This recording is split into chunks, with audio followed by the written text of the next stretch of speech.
Assalamualaikum warahmatullahi wabarakatuh.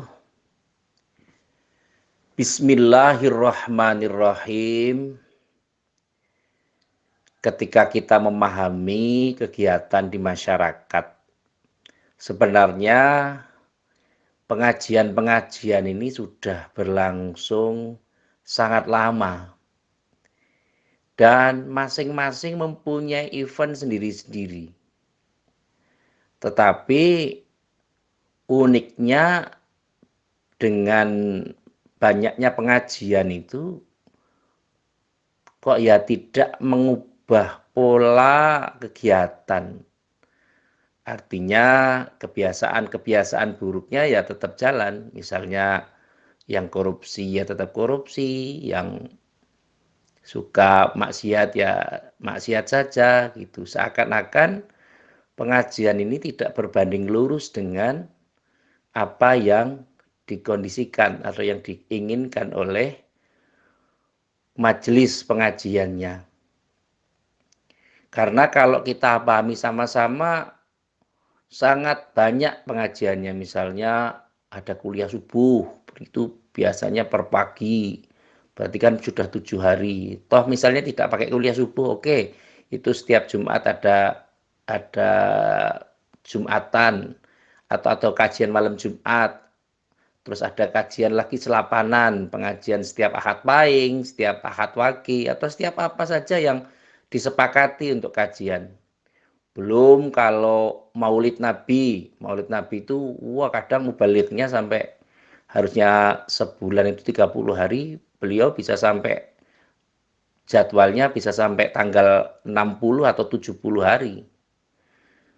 Masing-masing ada maulid. Belum nanti kalau Recep, nah itu Recep itu nanti ada kajian lagi, Isra Mi'raj, Sa'ban, Akhirus Sana, terus nanti puasa itu full ngaji. Kemudian Syawal, halal bihalal, Dzulqa'dah pemberangkatan haji, Dzulhijjah, nanti ada pulang haji, kemudian Muharram tahun baru Hijriah. Itu sebenarnya eh, banyak kegiatan-kegiatan yang dilakukan. Kemudian belum lagi ketika rumah baru, mau masuki rumah baru juga ada pengajian. Mau ganti nama ya juga pengajian. Itu luar biasa sebenarnya bakat-bakat yang seperti ini menjadi sesuatu yang layak untuk diapresiasi. Artinya harus dipertahankan. Tetapi uniknya ketika banyak pengajian yang terjadi di wilayah-wilayah di daerah-daerah. Tapi ya itu tadi, sebagaimana yang saya sebutkan tadi, yang maksiat ya tetap maksiat. Kadang orang Islam dengan Islamnya ya banyak tidak akurnya. Orang NU, sesama NU juga tidak terlalu bisa akur. Sama juga dengan teman-teman Muhammadiyah yang mungkin antara satu dengan yang lain juga tidak sepakat. Dan itu biasa-biasa saja. Dan lazim karena perbedaan sebuah permasalahan atau perbedaan pendapat itu adalah hikmah. Yang perlu kita koreksi sama-sama adalah ketika banyaknya kajian atau banyaknya majelis pengajian yang tidak bisa mengubah karakter, tidak bisa mengubah kepribadian, itu yang salah siapa? Apa pengisi materinya yang mungkin medianya tidak tepat atau metodenya juga tidak tepat, atau materinya mungkin tidak mengena di masyarakat, atau jamaahnya yang mungkin tidak suka terhadap pematerinya, mungkin tidak tahu terhadap apa yang dijelaskannya, yang harusnya jelas jadi blas, yang harusnya paham jadi tidak paham, yang harusnya dong jadi blong, misalnya bahasa saya seperti itu. Bungen tuwo ya, mlebu tengen metu kiwa, atau masuk dari telinga kanan, keluar dari telinga kiri. Atau bahkan nggak nyampe masuk, malah mendat dulu.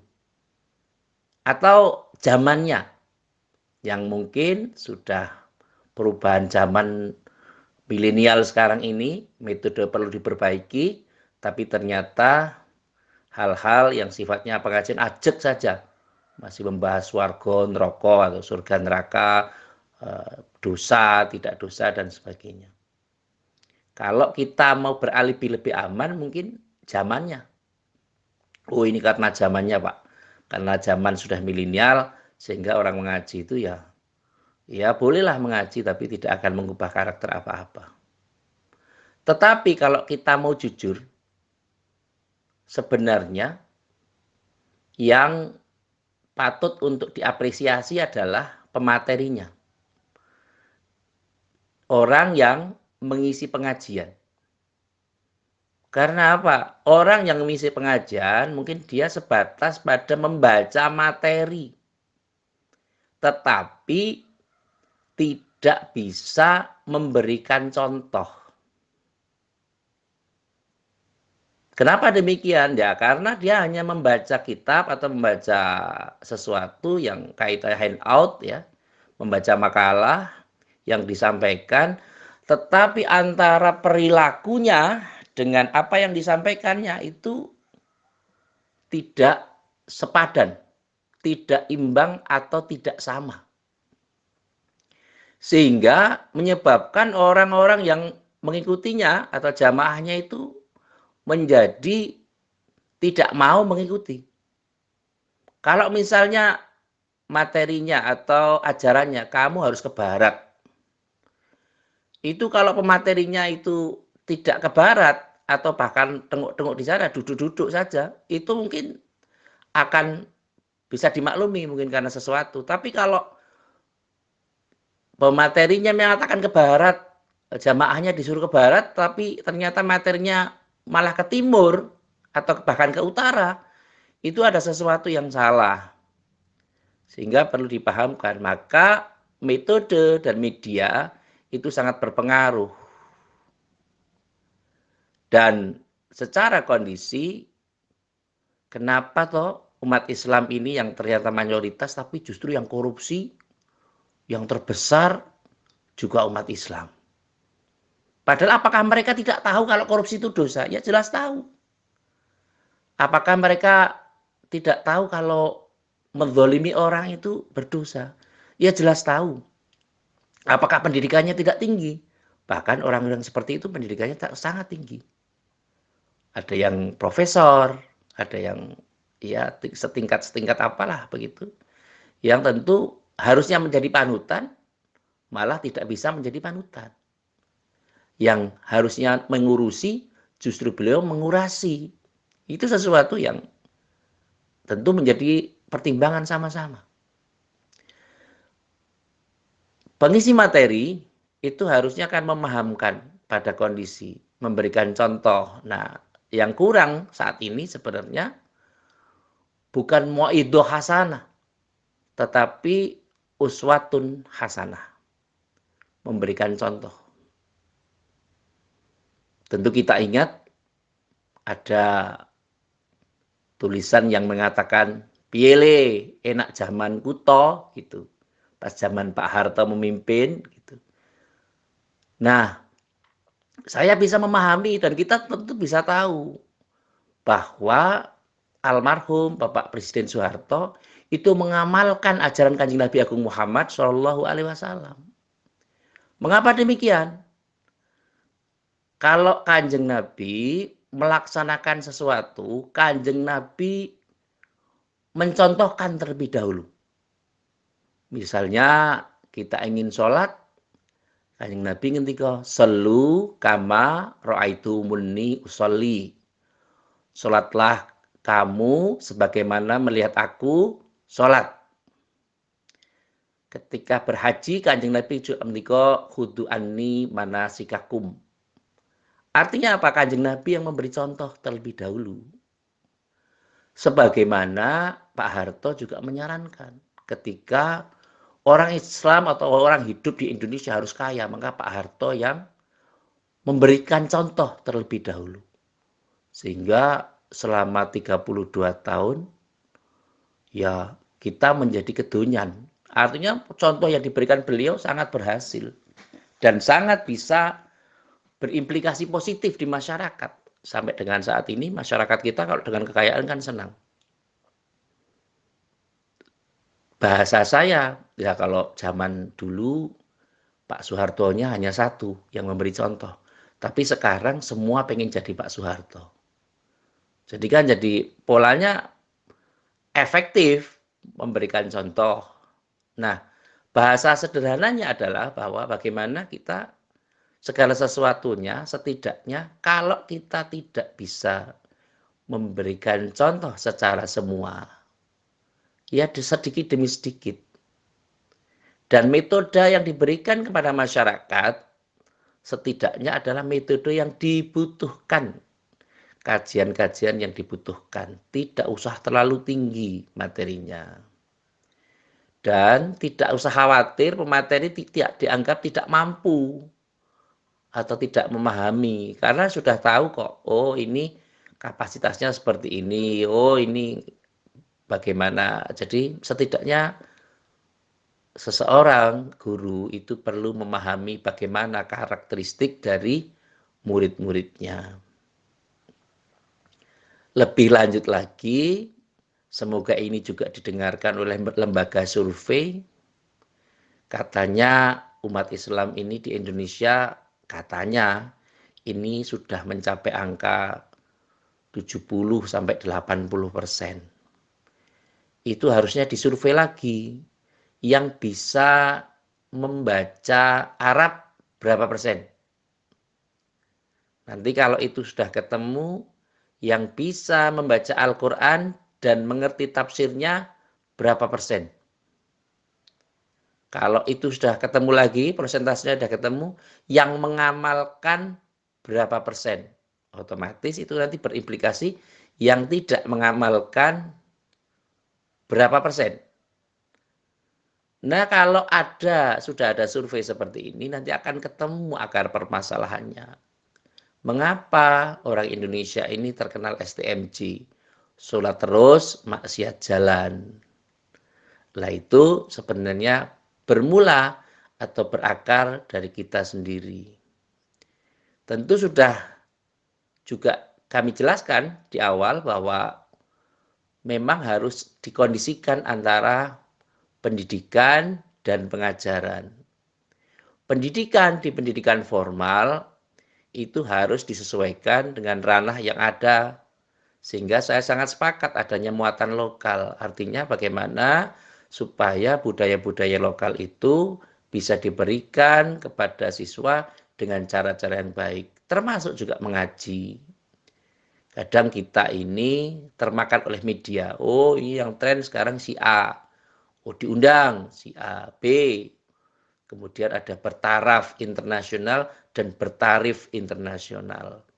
Ada kiai khas dan ada kiai khos. Ya ini luar biasa sebenarnya. Tapi ya tidak apa-apa. Karena ini memang fenomena hidup. Senangnya adalah bahwa kita masih peduli terhadap pengajian. Masih mengurip-urip agamanya Allah Subhanahu wa taala. Menghidup-hidupkan Islam dalam kemasyarakatan. Itu sangat baik dan harus dipertimbangkan dan dipertahankan. Tentu yang perlu kita ubah adalah cara pikir kita. Pribadi-pribadi saya mohon kepada mubalik atau ulama atau kiai yang tentu sekarang kan banyak ya UPB, orang pintar baru, yang tentu akan harus mengembangkan moderatisasi. Bagaimana ketika tidak takfiri atau sedikit-sedikit menganggap bahwa itu kafir, sedikit itu musyrik dan sebagainya dan sebagainya. Nah, perlu ada harmonisasi. Bagaimana pemahamannya? Logikanya adalah seorang dokter yang tentu banyak membaca referensi tentang kedokteran, dia akan merasa rendah ilmunya dan merasa masih kurang sehingga mungkin tidak jumawa terhadap profesinya.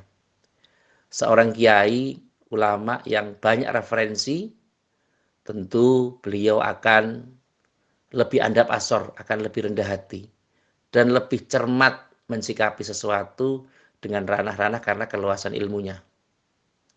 Jangan sampai kita berstatement kemudian melukai jamaah. Terlalu kaku dalam berprinsip itu tidak baik. Karena Islam itu mudah. Innatina yusra.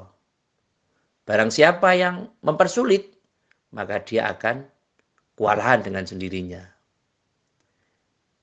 Dengan demikian, masyarakat harus juga selektif mana yang harus diaturi, mana yang menjadi referensi, mana yang perlu dianut, dan seterusnya, dan seterusnya. Karena sebutan kiai ini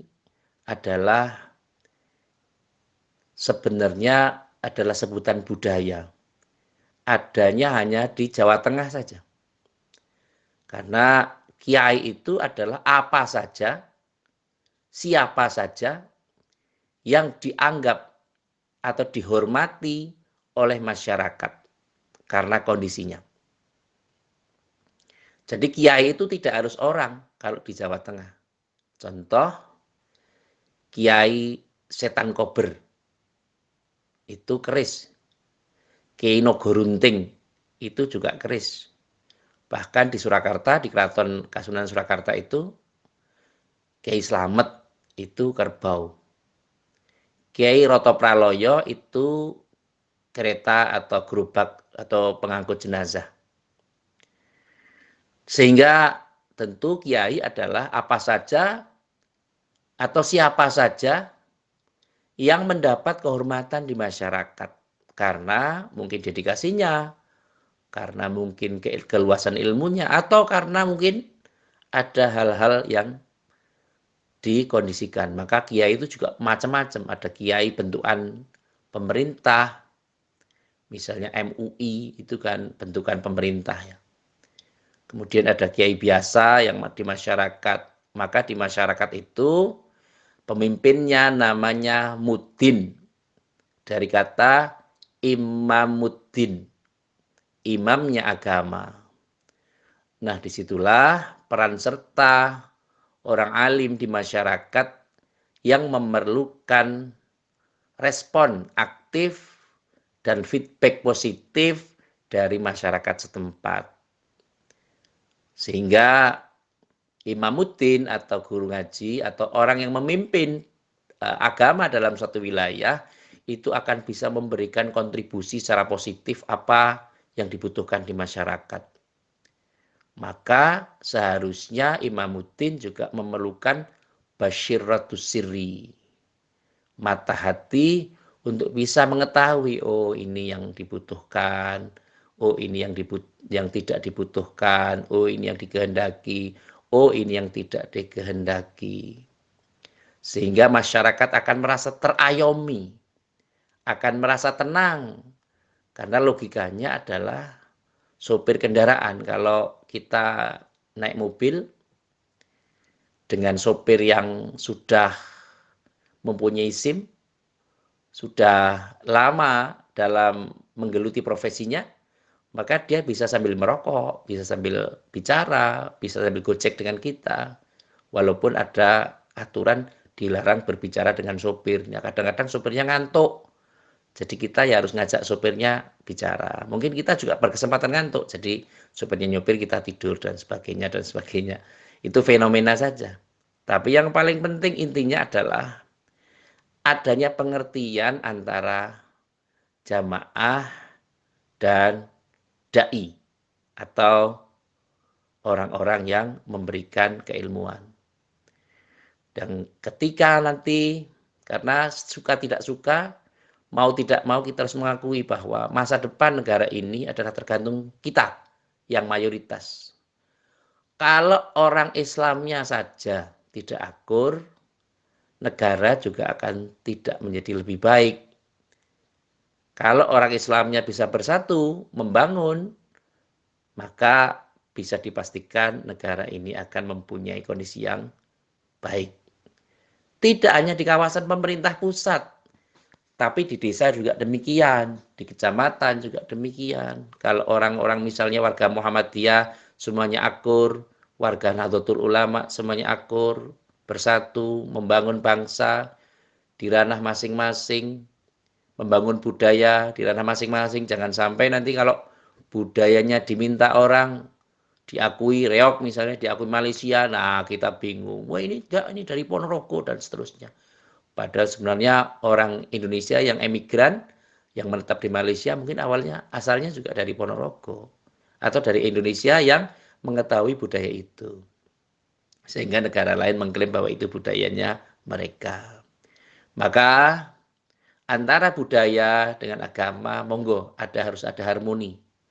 Kita tidak boleh anti terhadap budaya, kita harus bisa membedakan mana yang adat dan mana yang ibadat. Ya, tidak mesti semuanya harus Timur Tengah. Karena budaya-budaya kita yang sekiranya baik, yang sekiranya tidak melanggar syar'i, tidak melanggar syariat, ya kita pakai. Kalau yang melanggar, ya kita tinggalkan. Atau dengan cara-cara lain. Dalam kesempatan-kesempatan ke depan, kita akan berusaha, kami akan berusaha bagaimana mengupas budaya-budaya yang sebenarnya orang Jawa ini, khususnya Jawa Tengah, Jawa Timur, dan Jawa Barat, memahami bahwa budaya itu merupakan satu kondisi bagaimana kemampuan teknikal yang cukup tinggi. Dalam bahasa sekarang disebut mempunyai musikalitas yang baik.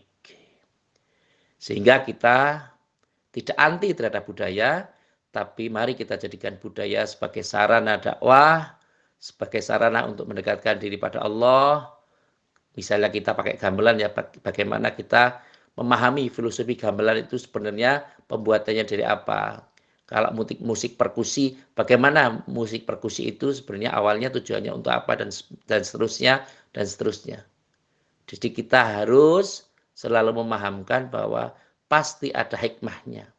Orang-orang dulu menciptakan sesuatu, itu tentu ada hal-hal yang ingin diharapkan. Hanya kita mungkin secara pikir belum sampai ke sana.